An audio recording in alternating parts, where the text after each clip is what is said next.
Christina Hall wiped out every photo of her third husband in just one afternoon. Days later, $35,000 snuck between their accounts in a weird way, and lawyers began hanging around. But the biggest shock wasn't the money or the blame throwing. It was what came next on TV all over the country. Cameras didn't stop as her marriage fell apart right then, and people watching saw a contest show become the hardest spill of her job. What she let out changed all that folks thought about her old days. Christina Minga Hawk came into the world on July 9, 1983 in Anaheim, California.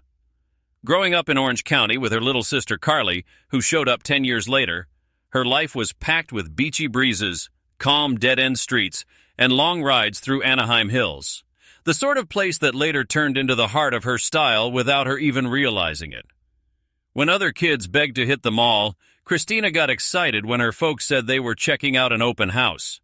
She would step into those show homes and go quiet, not from being shy, but because her brain kicked in. She spotted the room shapes, the wall colors, the way the sofa fit under the window. Before she ever faced a camera, she was already making up her own secret talk of floor plans, feels, and glow. Those weekend trips weren't just family fun. They were sneaky practice times. While Carly came along, Christina checked out everything. She eyed kitchen cupboards and wondered what if they were white instead of oak. She stared at old tiles and imagined fresh floors. In her mind, she redid houses way before she knew what that meant on TV. Most kids her age dreamed about toys or shows. Christina dreamed about making a room feel new and cozy. That secret habit stuck with her. It became a solid line that went through her kid days, through high school, and into the life she built on HGTV. She stuck close to home or school time. Christina went to nearby schools in Southern California and finished Canyon High School in Anaheim in 2001.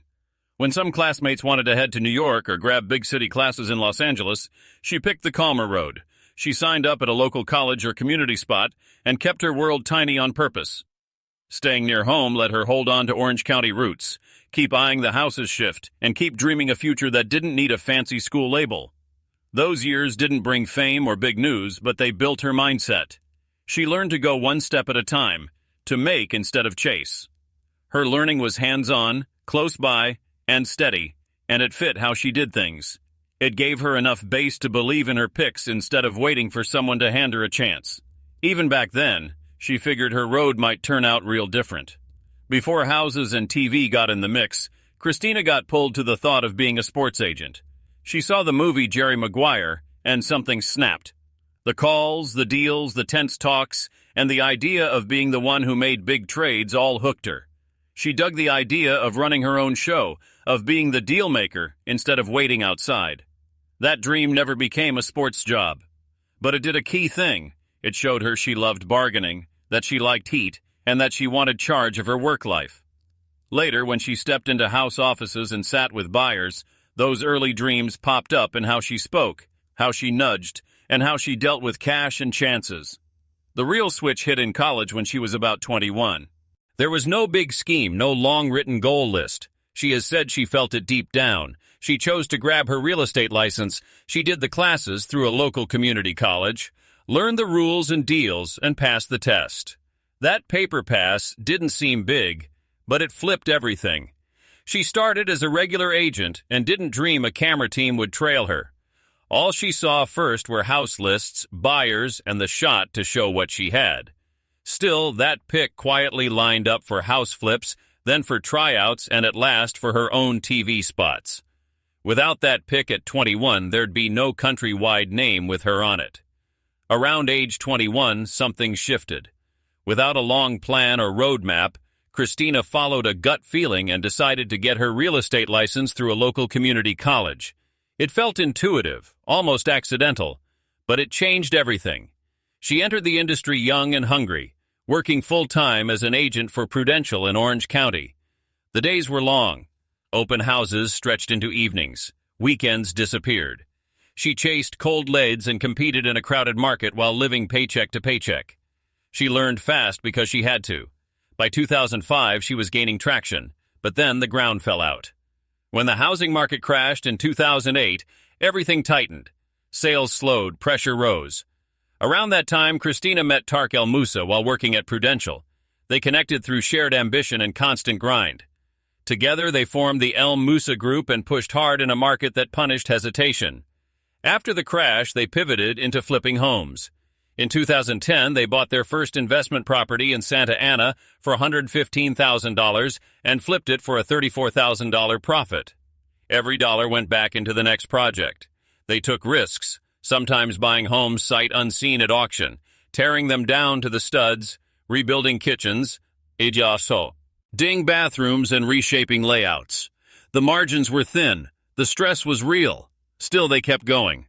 By 2011, TAR filmed a full house flip and sent it to HGTV as a demo. They had nothing to lose. At the time, they were still living in a $700 a month apartment, surviving on hustle and belief. Within a year, HGTV signed them. Flip or Flop premiered on April 16, 2013. Christina became the design heart of the show, choosing finishes, layouts, and staging that felt modern but reachable. Viewers connected. Ratings exploded. Over 10 seasons and more than 150 episodes, the show drew tens of millions of viewers and turned them into household names. The numbers proved it. Flip or Flop debuted on April 16, 2013. During its first summer run, it reached an average of 22.7 million total viewers. Over the next decade, it ran for 10 seasons from 2013 to 2022, with more than 150 episodes that drew over 90 million viewers in total. Most seasons had between 12 and 15 episodes, with 1 or 2 house flips in each one. By the time the show ended, it had become HGTV's most-watched home renovation series. Christina and TK were no longer just local agents. They were one of the network's most recognizable power couples, carrying an entire franchise on their shoulders. Yet behind the polished reveals, pressure was building. Just months after the show premiered in 2013, TK was diagnosed with thyroid cancer. A nurse watching the show had emailed the production team after spotting a lump on his neck. Within days, he underwent surgery, and doctors found that the cancer had already reached his lymph nodes. They removed his thyroid and the affected nodes.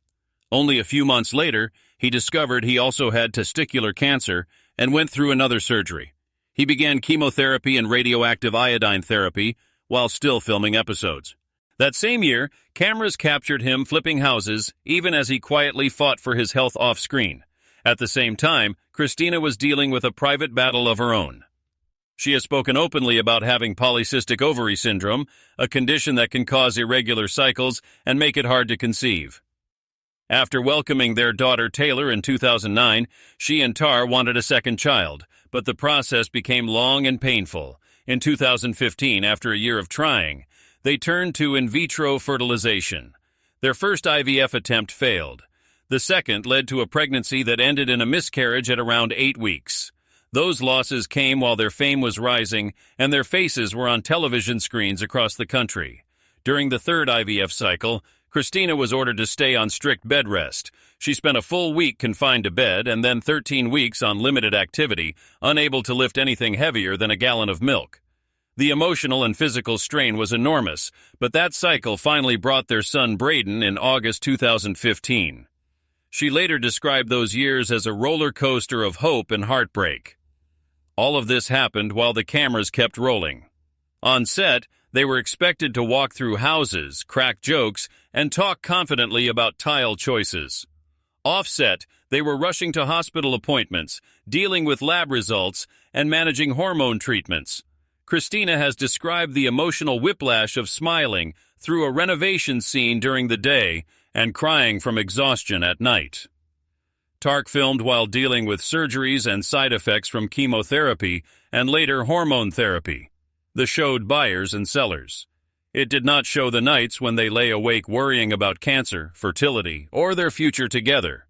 The network schedule did not leave much room to slow down. HGTV had tight production timelines and a constant demand for new EP, ISODs. Social media added another layer of weight. Every episode brought comments, opinions, and endless public judgment about their marriage, their parenting, and their choices. Very few viewers knew the full reality of their health battles. The pressure to keep up appearances both for the cameras and online pushed them to keep performing even when they were drained. That silence about their private pain magnified the strain on both their marriage and their business. By 2016, the cracks were starting to show in public. On May 23rd of that year, after years of stress, health scares, and constant work, a heated argument broke out at their home in Yorba Linda, California. Tar left the house and walked toward nearby Chino Hills State Park with a handgun.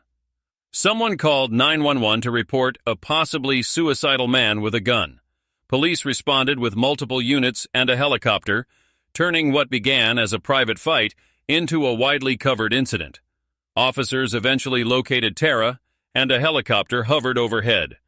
He later recalled standing there with dust swirling around him from the blades as a loudspeaker ordered him to raise his hands. He was handcuffed and sat on a cooler in his own driveway for hours while police investigated. From Christina's side, the scene looked terrifying. She has said that she called 911 because she feared for his safety, not because she believed he wanted to hurt anyone else.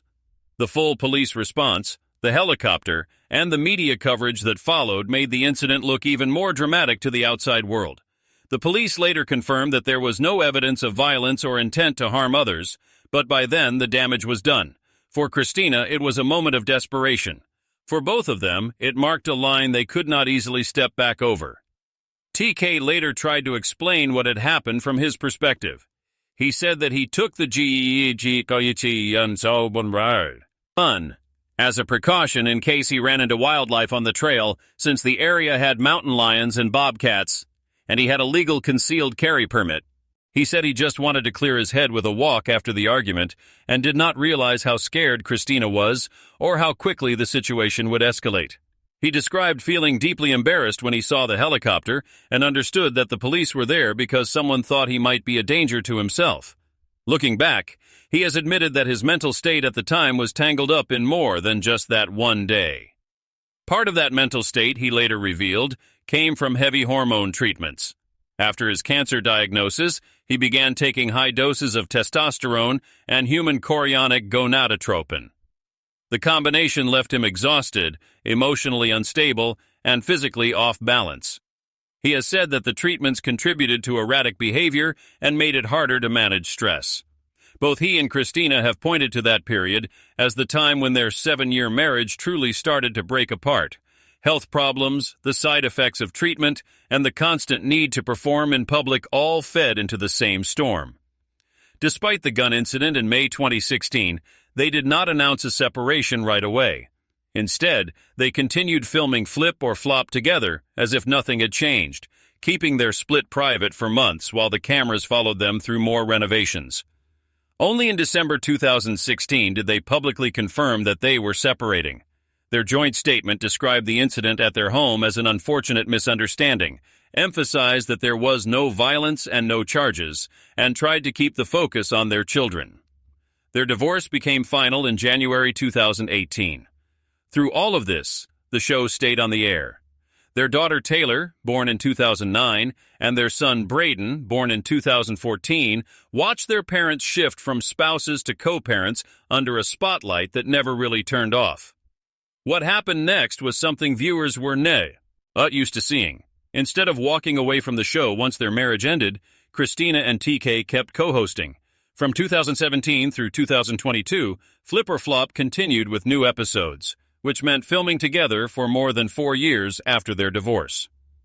Fans and reporters watched their interactions closely, studying eye contact and offhand comments for hints of old tension or new affection. Their scenes became part renovation, part real-time study of two people trying to stay professional after their personal life had collapsed. In a world where reality couples often vanish when relationships end, their decision to keep working together became its own story. In June 2018, the network behind her rise made a clear decision about her future.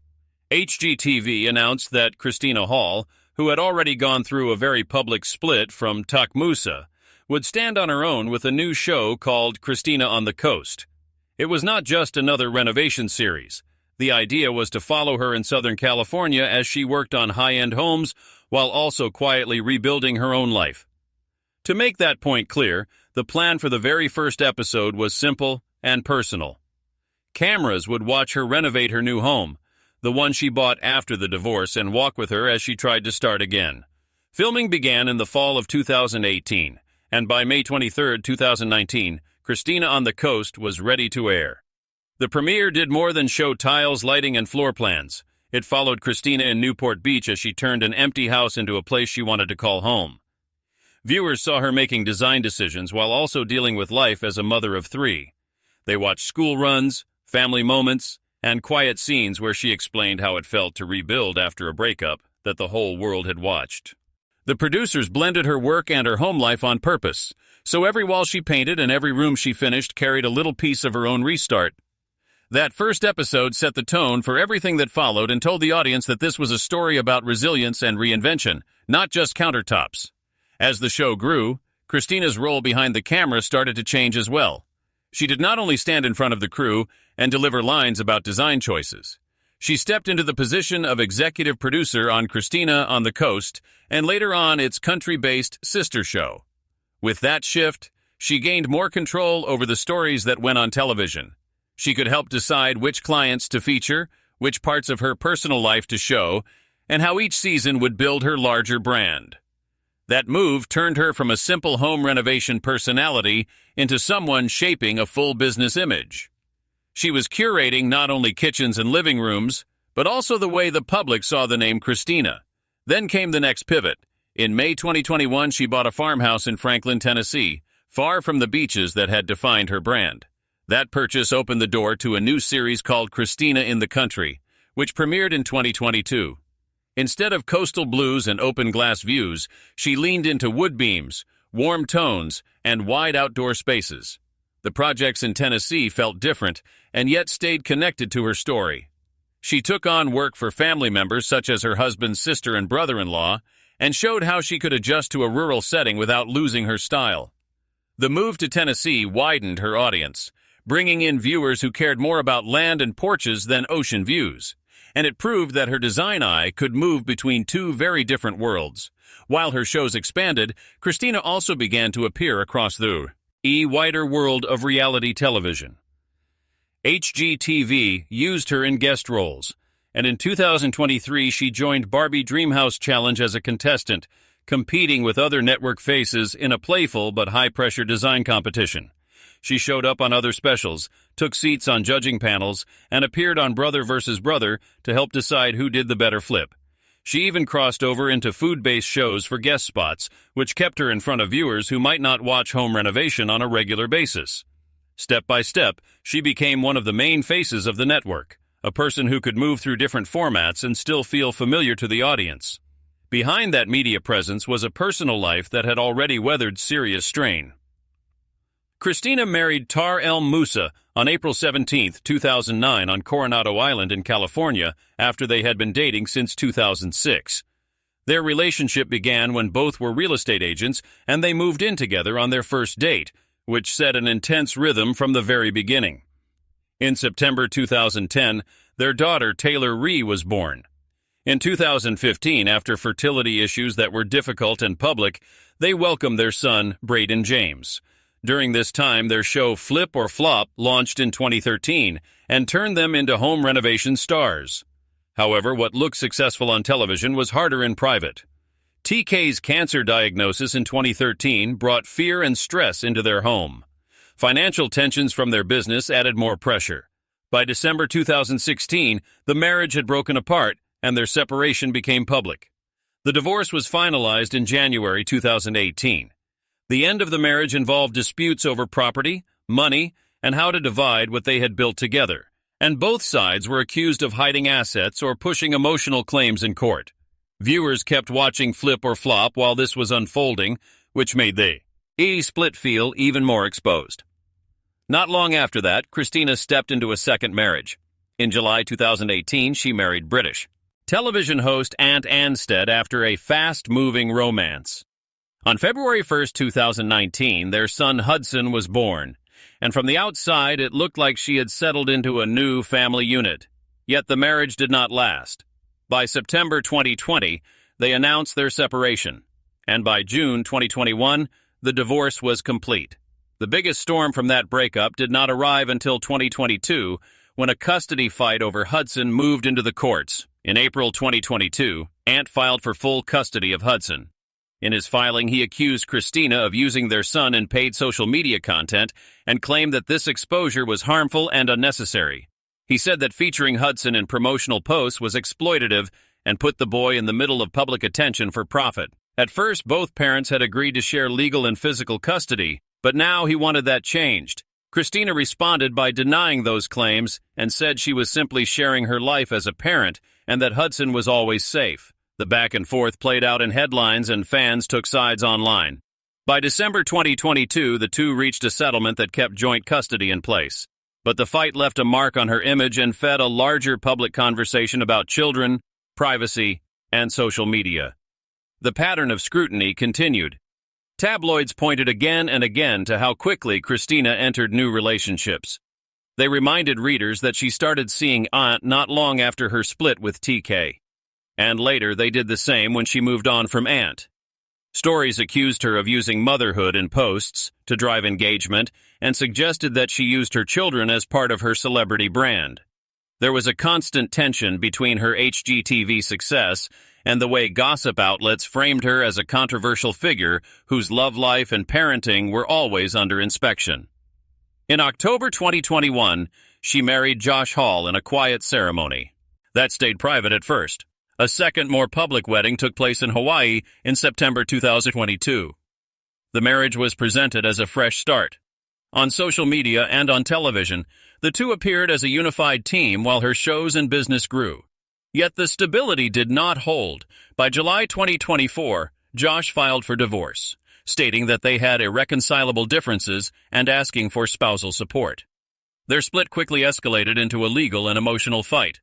Court papers showed that Christina filed her own request for divorce on July 23, 2024, listing July 7th as the date of separation, while Josh gave a slightly later date. He claimed she had moved $35,000 from her funds into his account after they separated. She denied this and accused him of mishandling money. Along with that, she asked for sole access to their Newport Beach home and to 2 Tennessee properties, saying it was necessary for the safety and stability of her children. Soon after, fans noticed that she deleted posts that featured Josh from her social media feed. The marriage had ended and the cleanup was very public. Then the story of the flip-off added a new twist in 2025. After the public and difficult divorce, Josh Hall did not return as a competitor in the season's events. His absence itself felt like a statement. Christina stepped into challenges without him, often relying on guest helpers to fill that role. Footage from the show revealed tense arguments from earlier days, including moments where Josh accused her of being rude and questioned her loyalty to the Hall name.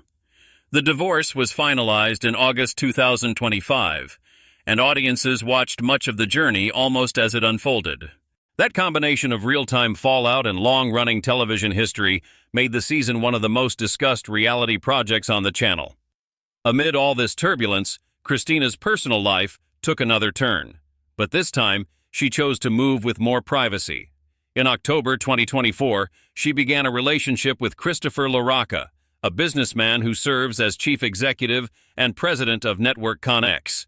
Their connection became public in early 2025, yet she shared only small parts of it with the world. They reportedly met at a Mexican restaurant in Newport, and she has described the relationship as one built on shared growth and understanding. His quiet professional presence stood apart from the drama that had surrounded some of her past relationships and offered a sense of calm as she tried to move forward. At the same time, her life with her former husbands took on a new shape. Her co-parenting approach started to draw praise rather than criticism. Tarak El Moussa said publicly that their relationship was better than it had been in years, and that both of them were focused on making life stable and healthy for their children. He even included Christina and her partner in family events, which showed how far they had come from the bitter days of their divorce. Ant Anstead also expressed a wish to keep peace for Hudson's sake, and both men appeared as guest judges on the flip-off to support the broader family story. Together, they showed that even in the middle of past fights and public trials, it was possible to create a working, respectful structure for the children.